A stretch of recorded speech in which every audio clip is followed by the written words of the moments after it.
நகரம் ஆனந்தம் கொண்டாட அமுதமாய் பிறந்தார் தசரதன் மகன் ராமர்.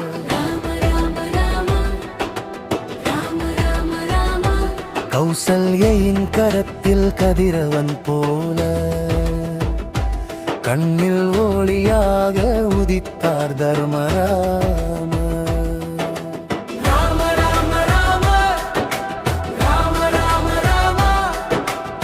விசுவாமித்திரர் வந்தார் அழைத்து செல்ல, வீரமும் அறிவும் வளர்ந்தது அவரில். தாடகையை வென்று கருமம் காத்தார் தெய்வங்கள் போற்றும் இளவரசன் நானார்.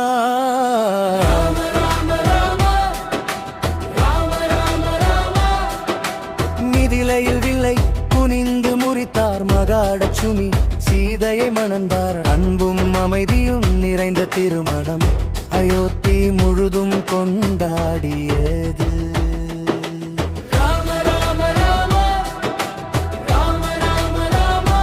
விதி ஒரு திருப்பம் கொடுத்தது, கைகேயின் வார்த்தை காடு காட்டியது. அரசு சிம்மாசனம் துறந்து ராமர் அரண்ய வாழ்வை அமைதியாய் ஏற்றார்.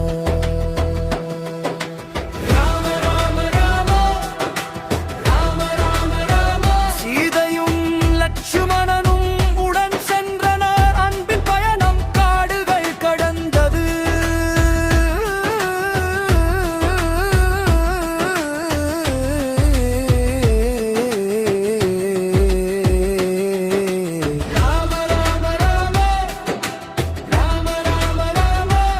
அந்த நேரம் ராவணன் சூழ்ச்சி செய்து அம்மை சீதையை அகற்றி சென்றான். அழுகையில்லாமல் தர்மம் பிடித்தார், அன்பு நண்பன் அனுமன் உதவியாய் வந்தார்.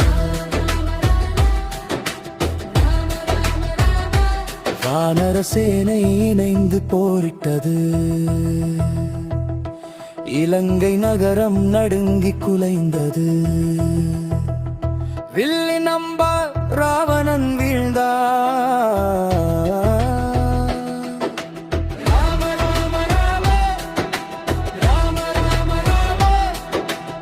வெற்றி கீதம் உலகம் முழுதும் ஒலித்தது, சீதையுடன் மீண்டும் அயோத்தி வந்தார்.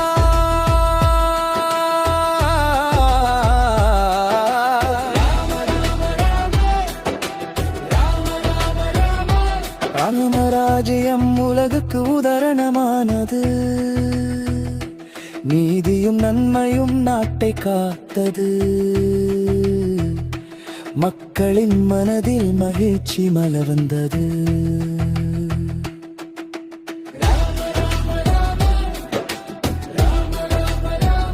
ஆண்டுகள் பல தர்மம் காத்த ராமர் இறுதியில் சரையில் நதியில் கலந்தார்.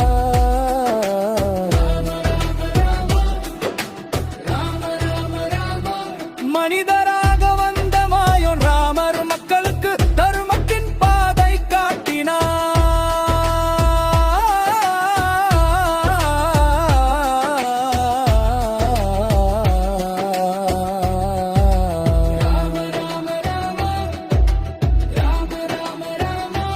இன்றும் நெஞ்சங்களில் வருகிறார் அவர், இராம நாமம் என்றும் ஒலி பெற்றுமே.